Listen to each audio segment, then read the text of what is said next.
Hey, all you action figure enthusiasts out there, JC here, and today I am taking a look at the new G.I. Joe classified Crimson Guard figure from Hasbro. So with this figure, we still continue to have the window on the packaging. We've not yet gone to windowless packaging with these G.I. Joe figures.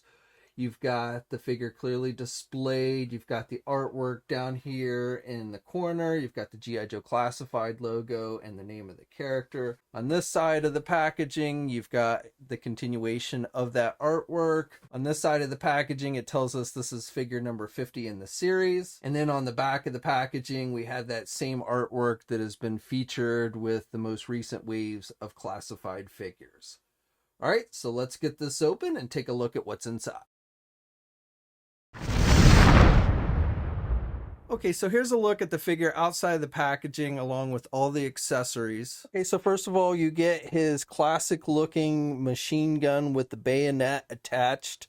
The blade of the bayonet is done with a metallic silver, and the rest of the weapon is done with just a black plastic. The magazine is also removable on this weapon. It is a separate piece. Also included are a pistol and a knife, and both of these have a holster and a sheath so that you can place these on the figure when he's not holding them. The figure comes with a backpack that looks very reminiscent to the backpack that was included with the original figure.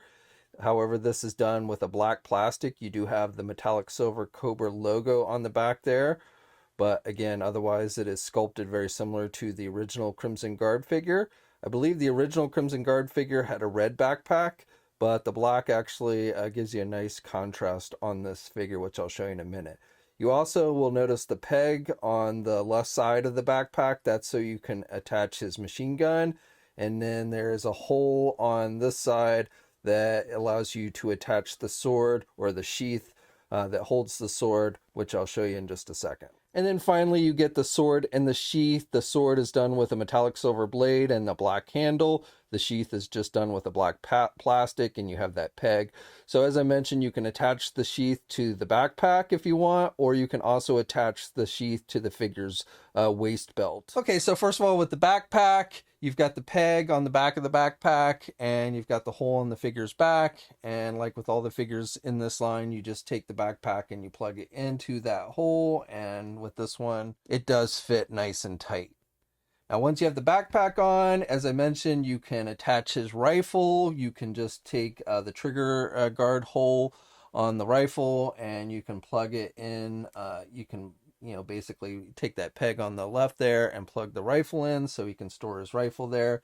You can take the sheath if you want and you can plug it in on this side where the hole is. Or again, down here on his belt, he also has a hole and you can take that sheath and you can plug it in there. The sword fits nice and tight in the sheath, and then you can take his pistol and he's got a gun holster. This is a separate piece. It's not removable, the holster, but you can take his pistol and you can just push it in there. And again, it does fit nice and tight. And one thing I want to note with the knife is on the end of the handle, you'll notice it has this weird kind of grip thing. I'm not sure what the point of that is. It seems like it has some type of purpose, but I'm not entirely sure what. Again, I should note on the sword, it also has on the end of the handle that kind of grippy thing like the knife. So obviously it's a design choice, but I don't know if there's any specific purpose for those.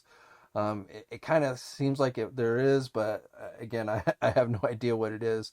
But both the knife and the sword have that kind of little grippy hand on the end of the handles. And one thing I want to note on the rifle is at the end of the barrel, there is a hole in the barrel. So if you have like little tiny blast effects, you can push those in. This is one I stole from a Marvel Legend figure. I forget which one.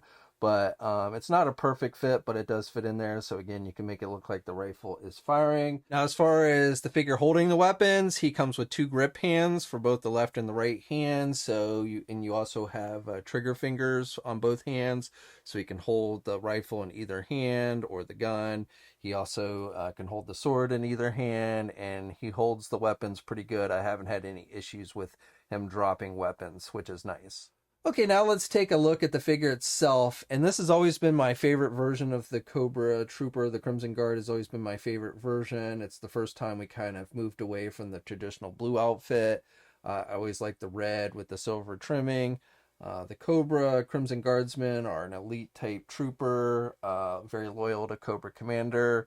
They actually first appeared in the Weather Dominator miniseries, the cartoon, before we even saw action figures or saw them in the comics, or even before we saw the Crimson Guard Commanders, the twins. These guys first appeared again in the Weather Dominator cartoon, I believe.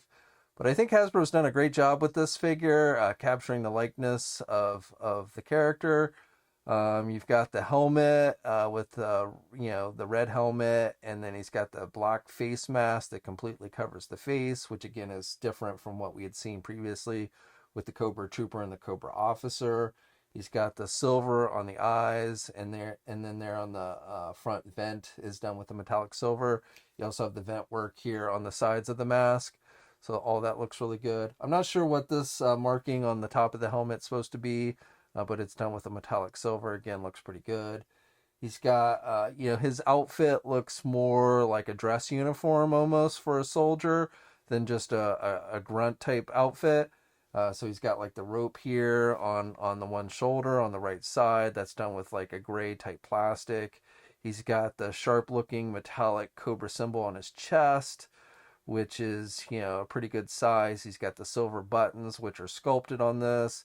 And then on the upper left corner here of the tunic, he's got what looks like, a rank pips. And then I'm not sure exactly what the little silver metal type thing is there. But again, just gives you that more kind of prestigious look for the trooper as opposed to a regular Cobra soldier or even the Cobra officer. So I've always liked that. The rest of the figure is done with just the red. And then he's got the markings here on the wrists. He's got the black gloves. He's got the belt with the V there. I'm not sure if the V has any meaning, but, he's got the V there on the belt. And the little buttons go all the way down here to the crotch section. So this is all sculpted, not just painted, which is nice. He's got the gun holster, as I mentioned, on the left leg, which is a separate piece. And I haven't had any issues with the gun holster like sliding down on his leg, which is nice. He's got the knee pads. And I will note that the knee pads seem to be a little bit different tone of red than the rest of the figure.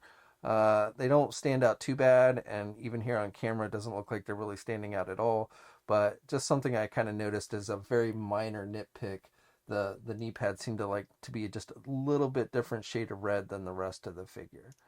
And then he's got the more kind of dress type boot. He's got the little pouches on the side, which are sculpted. And he's got the little silver buckle there towards the bottom. So again, very much in keeping with the original figure. He's got the silver stripes down the leg. On the right side here, he's got the knife sheath, as I mentioned before. And then, the backpack looks good. So I mentioned before how I felt like on the original 3 3/4 inch figures, you had the red backpack. And like you can see a red one here with this 25th anniversary Crimson Officer.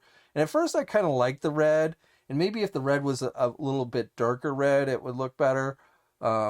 But I actually think the black gives you a nice contrast. Now, one thing I will note, like you'll notice on this 3 3/4 inch figure, how the ropes are gold. I kind of wish maybe the ropes were gold on this one too. They kind of stand out a little bit better. And same thing with the sword. And this is, a very minor nitpick, but I feel like, like if the handle had been like gold, again, these guys have kind of more of a prestigious look to them. Now, they're not always portrayed with the swords. I think that was something we saw in the comics. But like in the cartoon, I don't think they ever had swords. But I feel like if like the handle, or at least this portion of the handle, had like gold trim on it, it would stand out more nicely.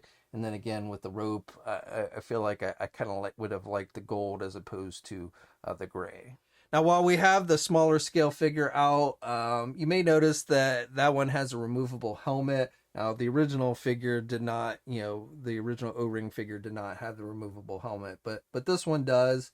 And the reason for that is, again, with the Crimson Guards, they were often folks who, they went to college, they had degrees, they were sent out into the public to kind of infiltrate the public, to become doctors and things like that. So, it was always said like, the Crimson Guard could be, your next door neighbor. And he might have like a Cobra uniform hiding in his closet, especially if you lived in a town called Springfield. You want to be extra careful. But you know, there was the Fred series of Crimson Guards, which all basically were blonde, blue-eyed, you know, guys who, you know, basically were meant to go out and again infiltrate the public. So the 6-inch figure does not have the removable helmet, but if you want like a Fred type head, I will tell you that you can pop the head off, you know, this helmeted head off.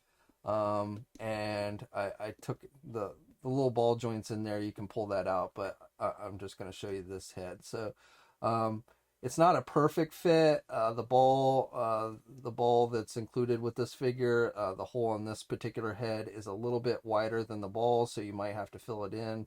But you can, this is, if you're wondering what this head sculpt is, it is the Steve Rogers head sculpt that comes with the Marvel Legends 20th anniversary Marvel Legend figure. And this actually, you know, to me is a good representation of the Fred series Crimson Guard. So if you wanted to make your own kind of removable head, this I think is a good fit for the figure. Okay, so this figure stands right about 6.5 inches tall. So here's a comparison of the Crimson Guard commanders with the Crimson Guard, and the twins are maybe a hair taller than the Crimson Guard, which I think is, you know, pretty good scaling.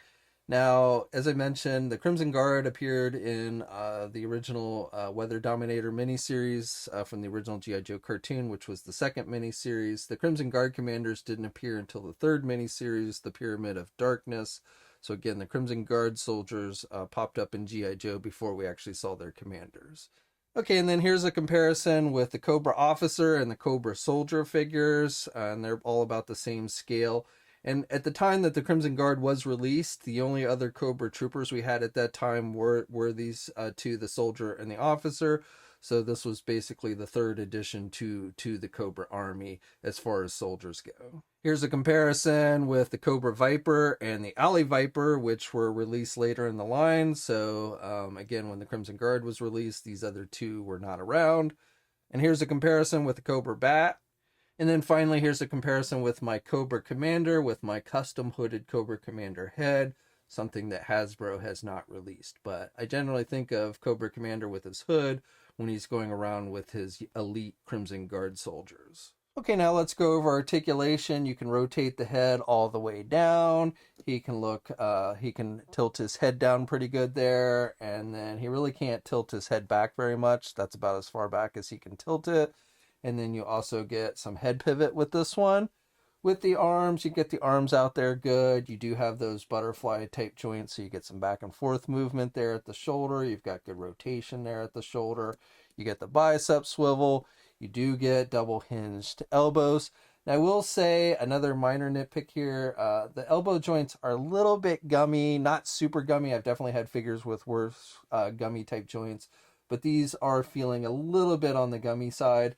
And then with the hands, you've got a rotation there, and then the hinges are on the top and the bottom. He does have an ab crunch joint, so he can crunch forward pretty good, and he can also do back pretty good. The backpack limits some of that, so you can take that off if you want. You get the waist swivel with this one. You can pull the legs out from the crotch section, and he can do the splits good. You can get the leg forward good, and you can do the leg out and back pretty good there. You do get thigh swivels with these. You get double jointed knees. You get a boot cuff swivel. You get hinges, so up and down movement. And of course, you get ankle pivot and 2 peg holes on the bottom of the feet. Okay, so that's my review. So as I mentioned, this is probably my favorite version of the Cobra Trooper. I think Hasbro did a really good job with it. I have a few minor nitpicks, but nothing major. I think Hasbro's done a solid job with this one. So I definitely recommend that you pick this one up. Now, I got mine from Big Bad Toy Store. You know, retailers are starting to get limited stock for some of these figures. So Big Bad Toy Store did ship out some of these to folks who had pre-ordered them. Which is what I had done. I believe they've already shipped out their initial batch, so they will be getting more in stock at some point. But but not necessarily is it something you're going to get right away. And that's really how most of these figures from Hasbro have been going, where places are getting limited stock. And so as they start to get the limited stock in, they start to ship them out to folks, and some people are getting them and obviously others aren't. But if you're patient, you will eventually get this. You know, this isn't going to be hard to get figure. Definitely Big Bad Toy Store will be getting more of these in stock. So we'll have a full image gallery up at TNI. I'll have a link to that in the video description below. As always, leave a comment. Let me know what you think. If you're so inclined, like the video, subscribe to the channel if you haven't already. And until next time, guys, I'll catch you later. Hey, thanks for watching today's video, and be sure to subscribe to the channel if you haven't already, and hit that bell notification so alerted every time I upload a new video. And be sure to head over to the Toy News International and Marvelous News message boards communities. It's a great place to talk toys and win cool contests like $100 store credits to Big Bad Toy Store. And remember, action figures are great!